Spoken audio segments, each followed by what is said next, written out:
The next lecture is by Sandeep Ameta from the Tata Institute in India.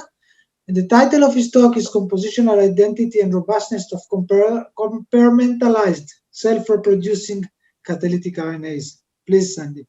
Thanks, Goin. Thanks, Amit and Doran, for the opportunity. Hi, I'm Sandeep. I am a research fellow at Simon Center, NCPS, Bangalore in India. And I'm working with catalytic RNA networks. And I will share some of my thoughts, some of my results with you today. So when we look life or try to understand origins of life or create life in the lab, we'll look to the contemporary biological system. What are the features we need? And there are complex features which one need to create life in a lab or understand origins. But abstractly, if you have a chemical system having a property of replication, compartmentalization at some stage of origins, and you maintain the system out of equilibrium, and it's able to undergo evolution, then you have everything to create life in the lab. You don't need much complexity than that. However, there are hypotheses, thoughts around that over the years. What we are lacking is experiments, a lot of them. So right from the starting of the field, there was a huge burst on self-replicating properties, self-replication, compartmentalization.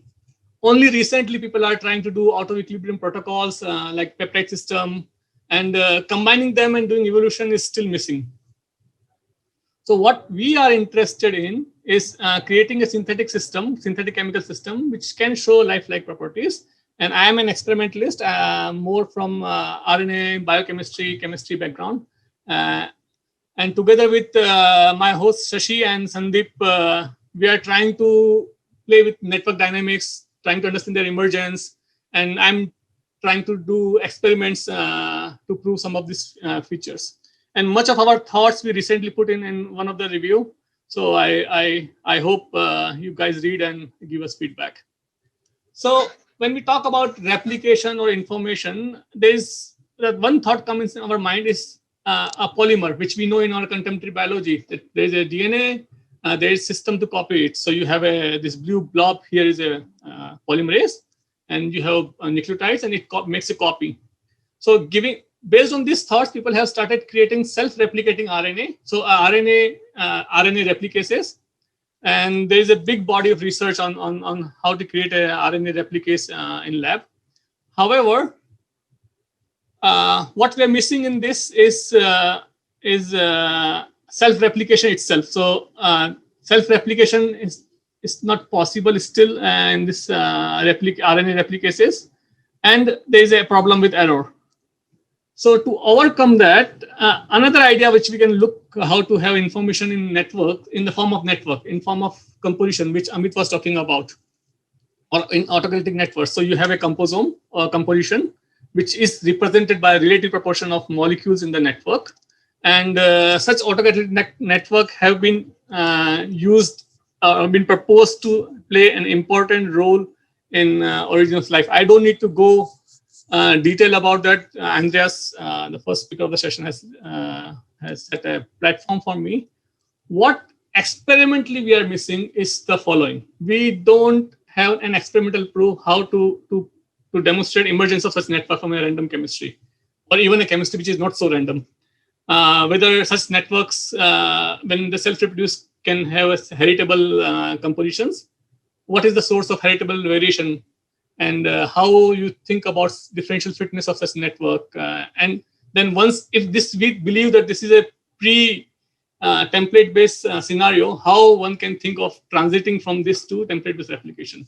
So I'm interested in experimentally solving some of this thing. So what I'll tell you is an experiment which we are thinking and which we are trying to do compositional heredity of network. So when we talk about heredity, a picture comes in our mind. You have a mother cell, it splits into two, and it's a copy of daughter cells are a copy of mother cell, and it grow and divide. now every now and then there is a variation which is more fit and it incorporates, and that's how the information is being propagated. So, and definitely don't forget, it has to be in out of equilibrium. So another thing which we can do easily in the labs, not in not droplets, but rather a serial dilution protocol. And it's an out of equilibrium protocol where you start in a tube, let the chemistry grow, take a portion of it like you are splitting a droplet or cell, and transfer it to next tube, and you go on.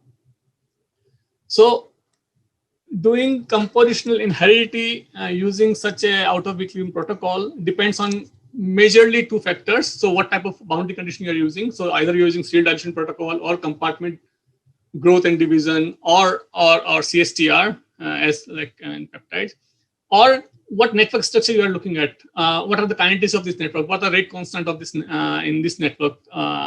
So this all dictates whether you will be able to show them heredity using compositions. So a lot of this has been already figured out in a theoretical study by our collaborator Yoshia and Sandeep Krishna. What I'm going to do, that what experiments we are planning to do with this. So what is important that you have a shared resource, you have a food source where chemistry thrive on, a common chemistry thrive on. What dictates what is important in such protocol is the time between two transfers. So you need to have enough time to chemistry to grow, but not enough that your any side reaction, parasitic behavior, or background reaction overcomes and you don't have some heritable information transfer. And how much you transfer can also be play a critical role. So let's take an example for that. So let's take a simple two-node system. You have a two independent nodes growing, having on a shared source. They have their own constant. There is a background reaction going on. Without any catalyst, it can lead to the species. So what you need is a good difference between this rate constant, autokinetic rest constant, and the background. So if it is low and the background is high, you won't be able to demonstrate such thing. And we need less cross specificity. It's not, so the cooperative networks are there, but if they start catalyzing each other, the notion of heredity will also be lost. So let's take this network and we give some initial condition and we measure composition. So what we do, we measure the relative proportion of the node in the network, concentrations of that. So you transfer, take a portion of it, transfer new tube, it maintains its composition, so relative proportion is maintained, and you go on. So this is demonstrating, okay, indeed, there is a heredity which is passing on over generations. You can do another initial condition, and since they are sharing same food set and different initial condition, you will end up into different composition. However, as I was telling, that the kinetics of the system and the structure, network structure plays a critical role. So if you have a strong background, what do we mean by background? I'm telling again and again. Background means without any catalyst, things just assemble and form give you a catalyst. So not feeded by product of the reaction. So if you have a high background system or a non-specific catalysis, what will happen that if you do this protocol, soon you will end up into a single composition, which is a single state dictated by food set, not by the autokinetic feedback you have. So we have been trying these experiments. Soon you will going to hear about them in coming months. Assuming that such things are there, then what are the source of variation in the system? So source of variation, as I was telling, the background reactions are bad, but they're indeed important to introduce new variation in the system. So let's say some background reaction gives a new node, and this node have a better property to network, and if it is heritable, it's a source of variation. Arrival and removal of a species, which can change the composition of network. And shuffling. So you have a chemistry which can recombine things, and by recombination, you generate a new combination of a catalytic molecule, which happens to be collaborating with the network. So these are the experimental examples of it. Selection, we need to think more and more. What do you mean by selection? What is the differential fitness we think of? Whether we can think of overall fitness of a network, where fitness is defined as the growth of this total amount of the product formed in the network, So there can be a huge variation in that. Or other thing, that some other phenotype which is a fitness. So some other reaction, side reaction, which feedbacks to the self-replication also, and which dictates its fitness. So for example, there's a peptide example and RNA example for that, or some of the other complexity which we don't understand, which we need to define. So I'm talking about these things, and we are trying to do. So what system we use is a model system, toy system derived from RNA fragments of Azoarchus ribozyme from group 1 intron. So these are small RNA fragments, 50 to 40 nucleotide long. You mix them together, they form a catalytic species.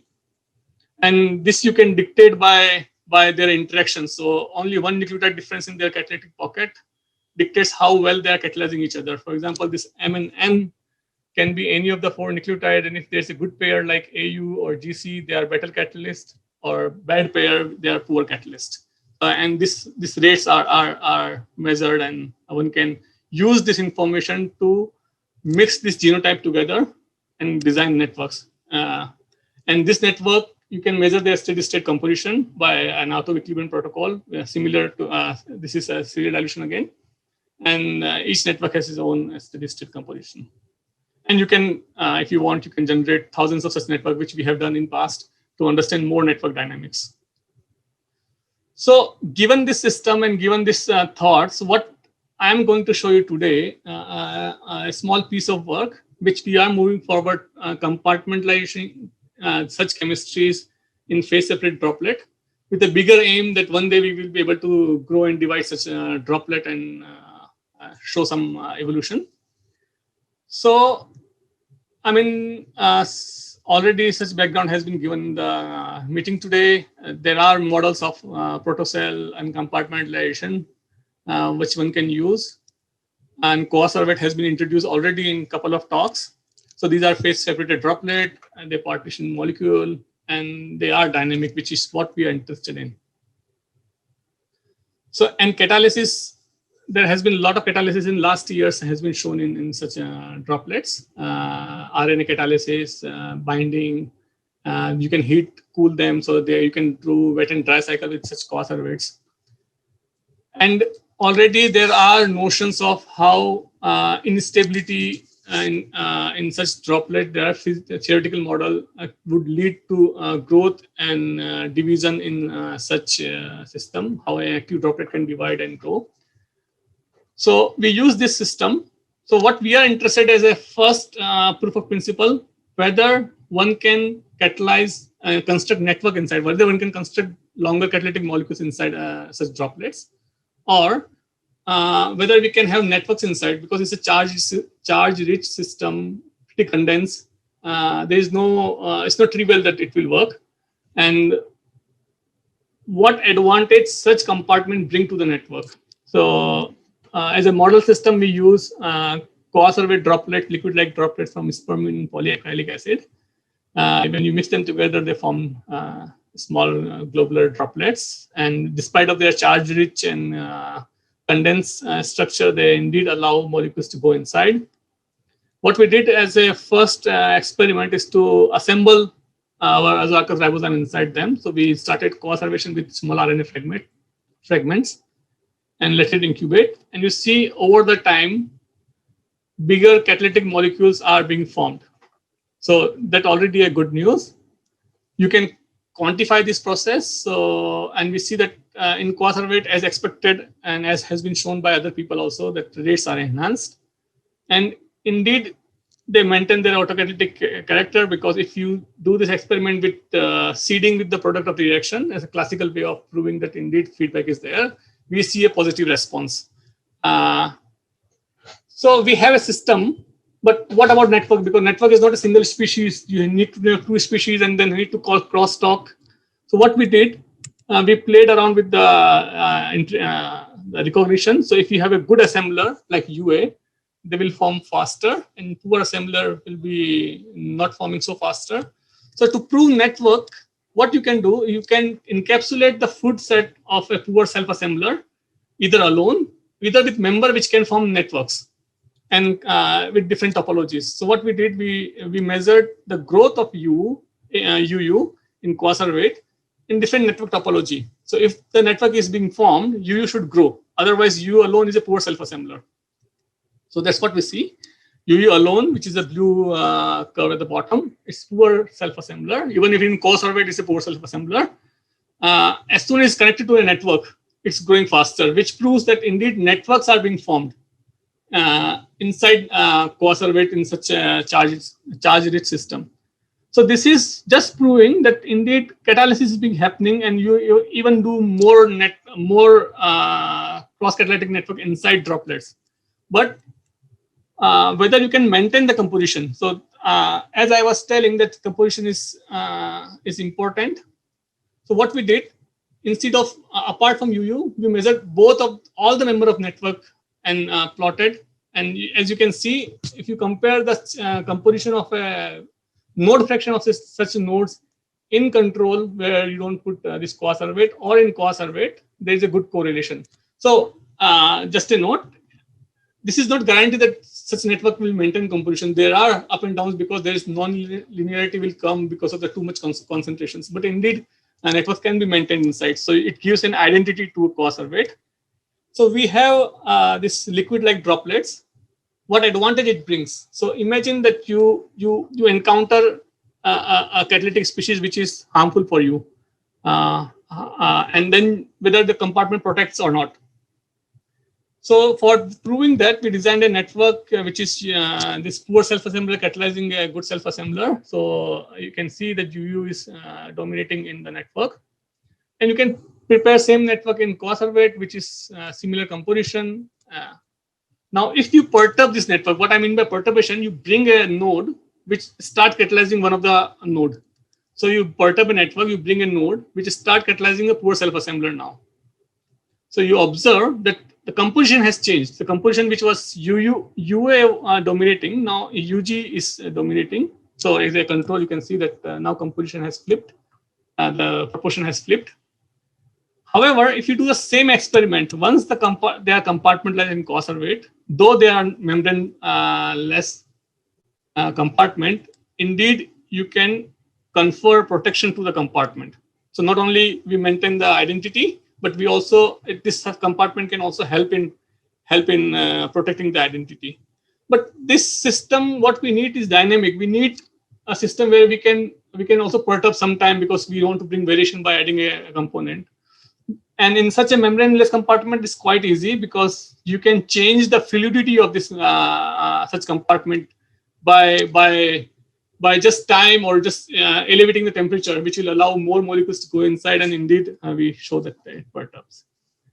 So with this, I would like to conclude that we are after trying to demonstrate evolution using autokinetic networks.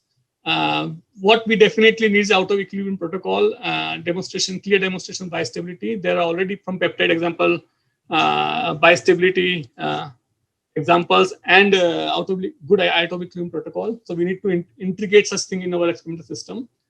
Compositional heredity, we kind of have it. We just need to tune the right parameter regime where we can demonstrate it experimentally. We do see now already heredity. It converges after a few generations. So we need to check that. We need to think about more about how we do selection at the compartment level. Once, if we have this such co-surveyed compartment, and if because of charge and more RNA, more product inside, they can grow and divide, then we can think that network which is efficient will be able to grow this compartment more, and we will be able to select them more. With this, I would like to thank again Amit and Doran. Thanks a lot for the nice talks and meeting. My host for supporting all the experiments, and this is all not possible without a strong team. We have a really strong team of experimentalists in theory at the Simon Center. I'm very thankful to all of them, my fellowship, and people who I still connect with, Philip and Sensei. Thanks a lot for you listening. Thank you very much, Sandeep. It was a very nice lecture. We have time for a few questions. One question was posted here. Saurya Dasgupta is asking, all RNA autocatalytic network experiments have used the group 1 intron as an example. Why is that? Are other ribozyme systems amenable to this sort of assembly also? Other ribozyme system do have. So other ribozyme system is a ligase-based ribozyme system, which needs a template. So which needs still a long template to catalyze. Group 1 intron, there is so much in line for group 1 intron. For example, if you think of a replicase, which I was talking in starting, these replicases, when you in the initial days in 90s, they were developed from group 1 intron. So once we have a demonstration, there is a chances that we can show from automatic network a transition to a replicase. Group 1 intron has a cool property of recombination. They break and join, break and join. This will allow us to introduce recombinations and variations in the system. So, but again, I mean, I am not in favor of any of the system. What I need is to derive general principles which can be applicable to any chemical system. I don't believe that this system is better than this system. Okay. I have another question, Sandeep. Sure, so the experiments were beautiful. For some reason, you do serial dilution instead of running in a flow reactor. Is there any reason for that? I know that that Andrew and Philip group, they are strong actually in all of this microfluidics and stuff. So what exactly the reason for that? So flow reactor, so I moved from here, and we also have a strong microfluidic here. Flow reactor we are developing for coacervate definitely. This serial dilution is a rather easy test bench experiment which you can do quickly. You don't need to develop a setup. Flow reactor thing we are doing for coacervate, where we can observe, we can supply chemicals, RNA fragments, and all this thing, and you can observe the growth. So this is under development. Definitely, okay. This is the ideal experiment to do. Someone is asking, how is the composition of networks inside the coacervate droplets measured? Considering they have a very small volume, how do we measure them? So what we do them in isolation. We separate the both bulk and coacervate phase. We collect, and then after collecting, we break them apart and extract the RNA and measure on gels. So okay. The experiment, so I can elongate the answer in the sense that what the person is asking, if we have an ability to do single coacervate measurement, not yet, we will be able to do so. We are developing that. Okay. So I have one question because I see there is still 1 minute. Okay. Sandeep, first, it's really nice and it's important that you focus on compositional information because most people focus on sequence information. So thank you for that. You are now a composition vector of the size 2, right? There are only 2 components. How yes. soon you move to 3 or up different components? So the thing is that this is the simplest example which we can measure. We do measure compositions of the higher node networks, but due to strong cross reactivity, they tend to merge faster to a single composition. So we are developing at the molecular level, doing mutations in the RNA system, which will allow us to have less cross reactivity and less background, and at that level we'll be able to do what you expect. That's what I also believe, that we need more at least 3 or 4 member network to demonstrate, or at least a cycle which we can do. Thank you. Okay, thank you very much, Sandeep, for the lecture.